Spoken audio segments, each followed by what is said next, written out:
Hey guys, what's up? My name is Sebastian, and today we will be talking about commas. Commas can be used for embedded clauses, technically a parenthesis.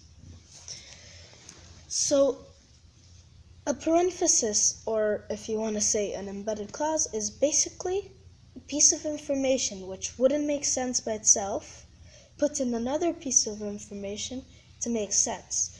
For example, John played the guitar. That makes sense. Was sitting in his room doesn't make sense by itself, does it? So what you do is you put it in the middle, and it will make embedded clause by using commas. For example, John, comma, who was in his room, comma, was playing the guitar.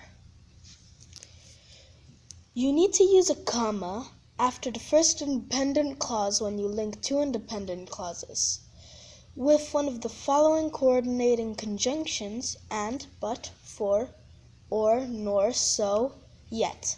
For example, I am going home and I intend to stay here. A comma marks a slight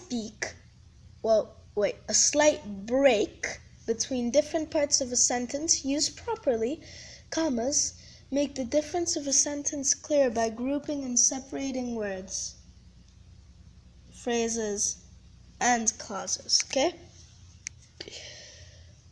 The basic idea is that if a name, in above example, Jesse, is the only thing in the world described by the identifier, my oldest friend, use a comma before the name and after it as well, unless you've come to an end of a sentence. If not, don't use any commas. When should you use a comma? Use a comma. Oh wait, I've already said this bit, I'm sorry. Can you put a comma after and? If you see a comma after a conjunction, it's pretty close to always wrong. There's a normal use, but not usually and. Can be used as a coordinating conjunction or as a list to join two nouns. This applies to all conjunctions, not just and. Not just and. Okay. The word comma comes from a Greek comma, which originally meant cut-off piece. Specifically in grammar, a short clause. The comma-shaped mark is used as a diacritic in several writing systems and is considered distinct from the cedilla. Quite interesting, isn't that? Who invented the comma?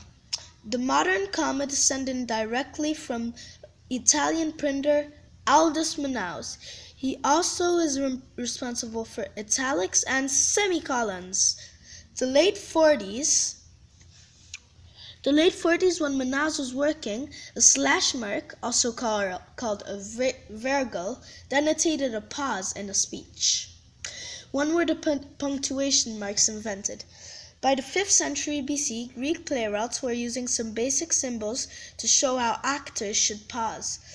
And by the scholar artisan of Byzantium, c. 257 c. 185 BC, invented a formal system of punctuation. He also designed accents to aid punctuation. Thanks for watching, and don't forget to subscribe. Bye!